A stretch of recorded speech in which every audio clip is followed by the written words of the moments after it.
بسم اللہ الرحمن الرحیم وَلَقَدْ نَصَرَكُمُ اللَّهُ بِبَدْرٍ وَأَنْتُمْ أَذِلَّةٌ، اس کا ایک تفسیر حوالے سے میں کچھ عرض کر چکا ہوں، اور اس سے بہت سارے اسباق ہمیں اپنے زندگی کے محاسبے کے لیے اور اپنے عقیدے کی درستگی کے لیے ملتے ہیں۔ وہ یہ کہ جب حضور صلی اللہ علیہ وسلم اور آپ کے صحابہ تعداد تھوڑی تھی، سامان تھوڑا تھا، کھانے پینے کا سامان تھوڑا تھا، لیکن پھر بھی اللہ تعالیٰ نے مدد فرمائی، بلکہ ایسی مدد فرمائی کہ حضور صلی اللہ علیہ وسلم نے ایک رات پہلے ہی دوسرے دن میدان لگنا تھا، آپ نے یہ خبر دے دی کہ یہاں فلاں فلاں کافر مرے گا۔ حدیث پاک مسلم کی اس طرح ہے، حضرت انس رضی اللہ تعالیٰ عنہ اس حدیث کے روایت کرنے والے ہیں۔ حضرت انس بن مالک رضی اللہ تعالیٰ عنہ فرماتے ہیں کہ حضرت عمر فاروق رضی اللہ تعالیٰ عنہ نے گفتگو شروع کی غزوہ بدر کے متعلق، تو فرمایا کہ حضور علیہ الصلوۃ والسلام نے ایک رات پہلے ہی یہ نشان لگا دیے کہ یہاں فلاں کافر مرے گا، یہاں فلاں کافر مرے گا، یہاں فلاں کافر مرے گا۔ اور جب یہ موقع آیا تو اللہ کی قسم جس نے حضور علیہ الصلوۃ والسلام کو حق کے ساتھ بھیجا ہے، جہاں جہاں حضور نے نشان لگائے تھے اس سے ذرہ برابر بھی آگے پیچھے وہ کافر نہیں مرے، وہیں وہیں ڈھیر ہوئے جہاں جہاں آپ نے نشان لگائے تھے۔ مفتی احمد یار خان نعیمی رحمۃ اللہ تعالیٰ علیہ فرماتے ہیں کہ نمبر ایک، اس سے علم غیب یہ ثابت ہوتا ہے حضور صلی اللہ علیہ وسلم کا کہ آپ کو اس چیز کا بھی علم تھا کہ کل یہ ظالم یہ کل یہاں پہ ڈھیر ہو جائیں گے اور کفر کی حالت میں جائیں گے۔ دوسرے نمبر پر یہ بھی حضور صلی اللہ علیہ وسلم کا علم تھا کہ ان کی مرنے کا مقام یہ ہے، فلاں کی یہ جگہ ہے، فلاں کی یہ جگہ ہے۔ اللہ اکبر۔ اور حضور صلی اللہ علیہ وسلم کو اس چیز کا بھی غیب ملا کہ ان کا مرنے کا وقت کل ہی ہے، اس نے کل اس وقت کے اندر یہاں انہوں نے ڈھیر ہو جانا ہے، ہلاک ہو جانا ہے۔ تو مفتی احمد یار خان رحمۃ اللہ تعالیٰ علیہ یہ سبق دے کر گئے ہیں، اس میں 3 اسباق آپ سکھا کر گئے ہیں۔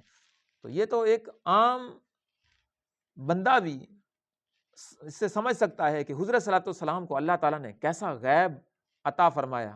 تو اب یہاں سے ہمیں اور بہت سارے سبق ملتے ہیں کہ بعض لوگوں کا اس پرفتن دور کے اندر جیسے کہنا ہے کہ بابے شابے ان کو اگر علم ہوتا، داتا صاحب کو اگر علم ہوتا، پیر میر علی شاہ کو اگر علم ہوتا، شیر محمد شرک پوری رحمۃ اللہ تعالیٰ علیہ کو علم ہوتا، تو یہ عرب جاتے، داتا صاحب عرب جاتے حضرت علی حجویری رحمۃ اللہ تعالیٰ علیہ، اور وہاں کے مسلمانوں کو بتاتے کہ یہاں پہ تیل موجود ہے، یہاں پہ سونا موجود ہے، اور یہ نکال لو، آپ امیر ہو جاؤ اور کافروں کے مقابلے میں بھی لڑو، بہت اچھی زندگی گزارو۔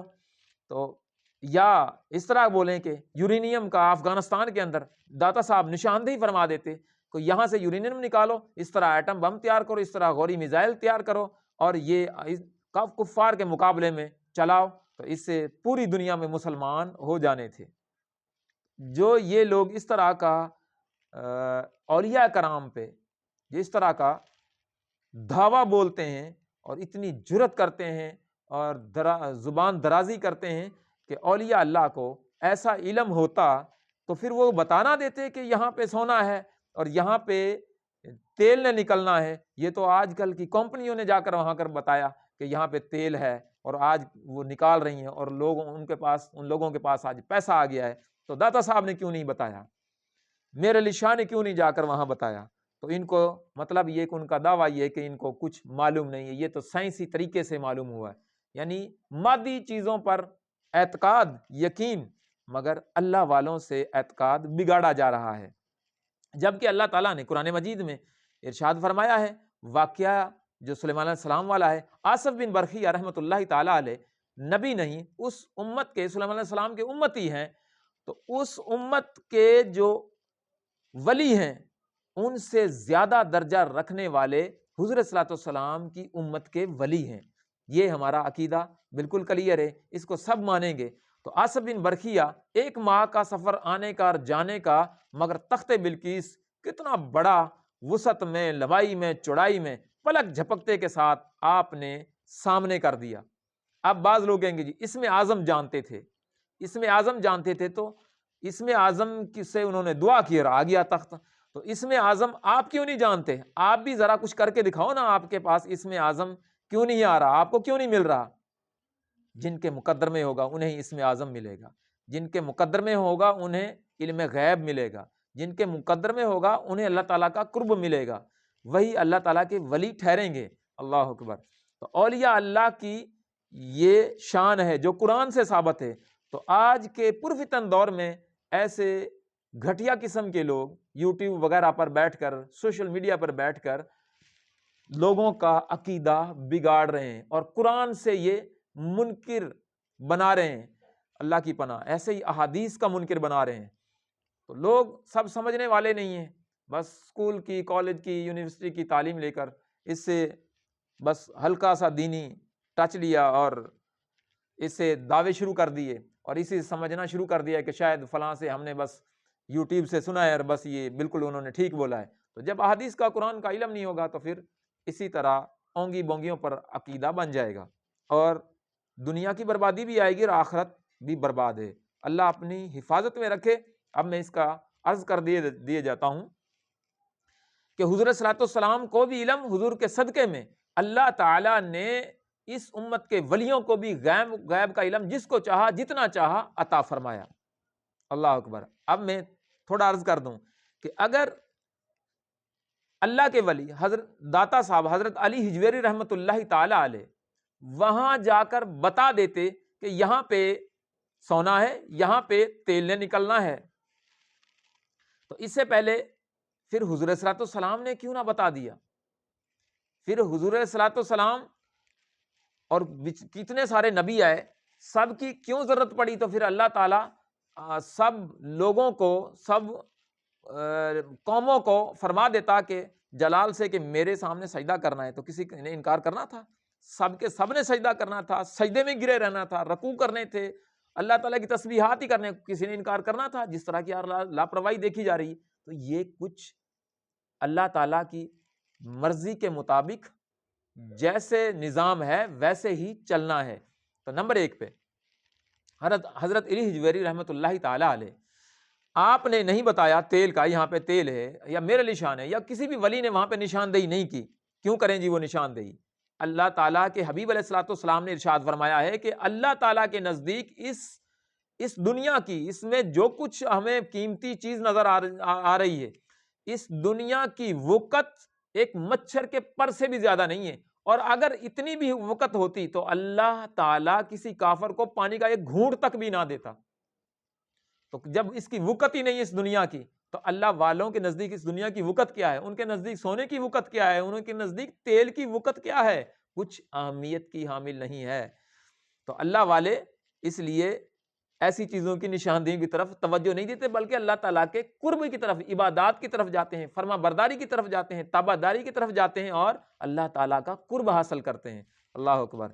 اور دوسرے نمبر پر حضرت علی حجویری رحمۃ اللہ تعالی علیہ یا دیگر بہت سارے اولیاء کرام رحمت اللہ تعالی علیہم اجمعین، انہوں نے یہ نشاندہی اس لیے بھی نہیں کی اور نہیں کرتے اولیاء کرام۔ کیا کرامات اس مقصد کے لیے رہ گئی ہیں کہ بس دنیا داری کی چیزیں دکھائی جائیں، ان کا غیب کا علم دیا جائے؟ بلکہ حقیقت یہ ہے کہ کرامات کا جو ظہور ہے وہ اسلام کو تقویت دینے کے لیے ضرورتاً ہوتا ہے۔ اس لیے علماء کرام فرماتے ہیں کہ کرامت کو ولی بغیر ضرورت کے یوں ہی پیش کرے تھے تو ویسے ہی ناجائز ہے۔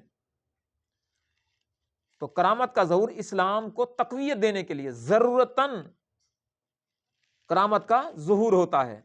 تو یہ نمبر 3 پہ اس سے علاوہ حدیث قدسی ہے کہ اللہ تعالیٰ ارشاد فرماتا ہے کہ فرائض ادا کر کر کے بندہ میرا قرب حاصل کر لیتا ہے، اور پھر جب نوافل بھی یعنی ہر سنت پر قربان ہوتا ہے اور ہر نفل کی کوشش کرتا ہے، نفل پر پورا اترتا ہے، تو اللہ تعالیٰ پھر ایسا قرب دے دیتا ہے، مفہوم میں عرض کر رہا ہوں، تو ایسا قرب دے دیتا ہے کہ اللہ تعالیٰ فرماتا ہے میں اس کی آنکھ بن جاتا ہوں جس سے دیکھتا ہے، میں ہاتھ بن جاتا ہوں جس سے وہ پکڑتا ہے، میں اس کے پاؤں بن جاتا ہوں جس سے وہ چلتا ہے، میں اس کے کان بن جاتا ہوں جس سے وہ سنتا ہے۔ تو اب اس کی سماعت، اس کا دیکھنا، اس کا پکڑنا، تو پھر یہی تو تھا نا، اللہ تعالیٰ نے پھر یہی تو قوت، ایسی قوت دی تھی کہ حضرت آصف بن برخیہ نے بیٹھے بیٹھے اور مہینے کا آنے جانے کا 2 ماہ کا سفر اور تخت بلقیس سامنے رکھ دیا پلک جھپکتے کے ساتھ۔ یہی تو وہ طاقت تھی نا، یہ وہ قرب تھا نا۔ تو اس امت کے ولی داتا صاحب یا میر علی شاہ یا کرما والے یا شیر منشرق بھی رحمۃ اللہ تعالیٰ علیہ، بڑے بڑے اللہ کے جو بندے ہیں، عبداللہ شاہ غازی رحمۃ اللہ تعالیٰ علیہ، تو اللہ تعالیٰ نے ان کو بہت شانیں دی ہیں، بڑی طاقت دی ہے۔ مگر دوسرا جو قول ہے، جو علماء کرام اس حدیث سے سمجھاتے ہیں کہ اللہ تعالیٰ جب اپنے بندے کو قرب دیتا ہے تو اس کا ہاتھ بن جاتا ہے، اس کی آنکھ بن جاتا ہے، اس کے کان بن جاتا ہے، جن سے وہ سنتا ہے، جس سے وہ دیکھتا ہے، پکڑتا ہے۔ تو اس سے علماء کرام نے سمجھایا ہے کہ اس ولی کا بولنا اللہ کی رضا کے مطابق، اس کا سننا اللہ کی رضا کے مطابق، یعنی جب وہ ولی بولے گا تو جو اللہ چاہے گا وہی بولے گا، جو وہ پکڑے گا تو جو اللہ تعالیٰ کی مرضی ہوگی وہی اس کی طرف اس کا ہاتھ اٹھے گا، جس میں اللہ تعالیٰ کی رضا ہوگی، خوشی ہوگی، اسی کو اس کے کان سنیں گے۔ اس لیے جو اللہ کے ولی تھے، یہ ایک نظام ہے۔ اللہ تعالیٰ کو جب منظور نہیں ہے سونے کا ظاہر ہونا، تیل کا ظاہر ہونا، تو اللہ کا ولی کس طرح اللہ کی رضا کے علاوہ سونے کا پتہ دے، تیل کا پتہ دے کہ یہاں پہ سونے کے ذخائر ہیں، یہاں تیل کے ذخائر ہیں، یہاں گیس کے ذخائر ہیں، کیوں پتہ دے؟ ولی کی شان یہ ہے کہ اس کا ہر کام اللہ اور اللہ کے حبیب علیہ الصلوۃ والسلام کی فرما برداری میں ہوگا۔ اس کی زبان کھلے گی وہاں جو اللہ تعالیٰ کی مرضی ہوگی، جس میں رضا ہوگی، اس کے کان اسی چیز کو سنیں گے جس میں اللہ تعالیٰ کی رضا ہوگی، اور اس کے ہاتھ اسی کو پکڑیں گے جس میں اللہ تعالیٰ کی رضا ہوگی۔ تو اللہ تعالیٰ پاور بھی دیتا ہے، طاقت بھی دیتا ہے، اور ساتھ ان کو یہ فرما برداری اطاعت گزاری کا شرف بھی دیتا ہے کہ ان کا ہر کام سنت کے، اللہ اور اللہ کے حبیب صلی اللہ علیہ وسلم کی فرما برداری میں ہوتا ہے۔ تو اللہ تعالیٰ پناہ میں رکھے ایسے لوگوں سے جو عقائد بگاڑ رہے ہیں اور اس طرح کی بے فضول سی باتیں کر کے عقیدہ خراب کرتے ہیں، اس عجیب قسم کے ایسی گستاخانہ الفاظ بولتے ہیں، یہ جی ولی ان پر کوئی کنٹرول ہوتا ہے، ان کے پاس ایسی کرامت ہوتی ہے، یہ کرامت کر کے دکھائیں، یا اپنا پیشاب روک کر دکھائیں، اللہ کی پناہ، اللہ کی پناہ، ایسے گستاخانہ الفاظ۔ جب اللہ نے یہ بشری تقاضے، ان کا دین سے کیا تعلق ہے؟ یہ کرامت یہاں دکھائی جائیں گی، کرامتیں اولیاء اسی چیز کی دکھائیں گے، وہ پیشاب روک کر دکھائیں، کیسی گھٹیا زبان ہے کہ اللہ تعالیٰ نے ایک نظام بنایا ہے، منہ بنایا ہے، کھانے کے لیے دانت ہیں، ٹیسٹ کے لیے زبان، اور پھر گلے کے ذریعے انتڑیاں اور ان کا سارا نظام، ایک سٹامچ، میدا، اس کے ذریعے ایک نظام، ایک انداز اللہ تعالیٰ نے بنا دیا ہے۔ یعنی کہ جو اللہ تعالیٰ نے نظام بنا دیا، اب اس ولی کی یہ کرامت ہوگی کہ وہ یہ ایسی کرامت دکھائے کہ اس نظام کے الٹ کرے وہ، اور پیشاب روک کر دکھائے۔ کیسی عجیب اور جہلانہ یہ قسم کی گفتگو ہے۔ اللہ تعالیٰ کا یہ نظام ہے، یہ بشری تقاضے، اللہ کے ولیوں نے بھی اور حضور صلی اللہ علیہ وسلم بھی، انبیاء بھی اس طرح یہ بشری تقاضے پورے کرتے ہی ہیں۔ تو یہ اللہ تعالیٰ کا نظام ہے، اس میں وہ واش روم بھی جائیں گے، شادی بیاہ بھی کریں گے، اولادیں بھی ان کی، یہ، اور اسی طرح تلواروں کی جگہ پہ تلواریں ہی استعمال ہوئیں، اور جہاں گھوڑے تھے وہاں گھوڑے استعمال ہوئے۔ اس دور میں حضور صلی اللہ علیہ وسلم جاننے والے تھے، باوجود اس کے صحابہ کرام ایسی کرامات رکھنے والے تھے، باوجود اس کے پھر بھی انہوں نے ایٹم بم نہیں چلایا، انہوں نے جہاز نہیں چلائے، انہوں نے میزائل تیار کر کے نہیں چلائے۔ کیوں؟ بس بشری تقاضے اس کے مطابق ہی دین پھیلانا ہے۔ یہ آزمائش گاہ ہے، یہ امتحان گاہ ہے، دنیا میں ہم امتحان گاہ میں ہیں۔ تو جیسا کفر کے پاس سامان ہوگا، کوشش کریں گے کہ اللہ تعالیٰ نے سورہ حدید میں فرمایا ہے کہ تم بھی جدید ہتھیار لاؤ، زیادہ سے زیادہ ہتھیار تیار کرو۔ اللہ تعالیٰ خود بھی تو سب کچھ کر سکتا ہے نا، مگر تیری اور میری ڈیوٹی لگائیے کہ کچھ اس آزمائش میں سے گزر کر محنت کر، کوشش کر، اور اس طرح کفار کے مقابلے میں آ، اور پھر شہید ہو یا غازی، اور اس طرح جنت حاصل کر۔ ورنہ اللہ تعالیٰ چاہتا تو خود ہی سب کو فرما بردار بنا دیتا۔ اللہ تعالیٰ ہم سب کو ہدایت کے رستے پر چلائے، اور ایسے غداروں کو، دین کے غداروں کو اللہ تعالیٰ ہدایت دے۔ جب تک زندہ ہیں ان کے لیے ہدایت کی دعائیں مانگی جاتی رہیں گی، کسی کے لیے ہم بددعا نہیں کر سکتے۔ جب دنیا سے ایسی روش پر چلے گئے اور ایسی گھٹیا عقیدے پر چلے گئے، پھر اللہ جانے، اللہ کا حبیب جانے، اللہ کے سپرد، پھر ان کے لیے دعا نہیں کی جائے گی۔ اللہ تعالیٰ حفظ و امان میں رکھے، ہر مسلمان کا عقیدہ درست ہو جائے، اور جو پہلے سے اللہ والے ہیں اور درست عقائد پر ہیں، اللہ تعالیٰ ان کی حفاظت فرمائے۔ آمین بجاہ خاتم النبیین صلی اللہ تعالیٰ علیہ وآلہ وسلم۔